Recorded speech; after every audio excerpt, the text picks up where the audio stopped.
जय मुक्ताई. मुक्ताई वार्ता न्यूज चॅनलमध्ये आपले हार्दिक स्वागत आहे. महिना उलटला, नुकसान भरपाईची दमडीही मिळालीच नाही. मुक्ताड तालुका बोदवड येथील एका शेतकऱ्याच्या शेतात मागील काही महिन्यात झालेल्या वादळाने प्रचंड नुकसान झाले. त्यात घरांचे देखील प्रचंड नुकसान झाले होते. मात्र महिना उलटला तरी अद्याप शासनाकडून संबंधित शेतकऱ्याला नुकसान भरपाईपोटी दमडीही मिळाली नसल्याने शासनाने तात्काळ मदत द्यावी अशी मागणी संबंधित शेतकऱ्याने केली आहे.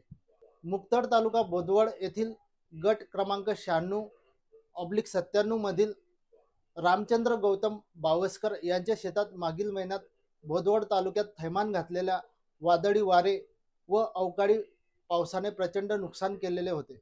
सदरील शेतकरी शेतातच रहिवासास असून या अवकाळीचा फटका बसून त्याचे घराचेही पत्रे उडून गेले होते व प्रचंड नुकसान झाले होते. तसेच अन्नधान्याची आणि संसार साहित्याची प्रचंड नुकसान झालेले होते. अधिकाऱ्यांनी व कर्मचाऱ्यांनी पंचनामे करून शासनाकडे अहवाल पाठविला आहे, परंतु शासनाकडून महिना उलटला तरी अद्यापही कुठलीही मदत मिळाली नसल्याने हतबल झालेल्या शेतकरी बाविस्कर यांनी तात्काळ मदत मिळावी अशी मागणी केली आहे. पहा ते काय म्हणाले. मुक्ताड गावातील पहिले 1.5 ते 2 महिने झाले अगोदर पहिले चक्रीवादळ आले होतं. अजून पण नुकसान भरपाई भेटलेली नाही आहे. लवकर बरसात मोसम झालेला आहे. अजून माझ्या घराचे पत्र पूर्ण उडले पण नुकसान भरपाई भेटलेली नाही. तुम्हाला ही न्यूज आवडली असेल तर लाईक, शेअर आणि कमेंट करायला विसरू नका.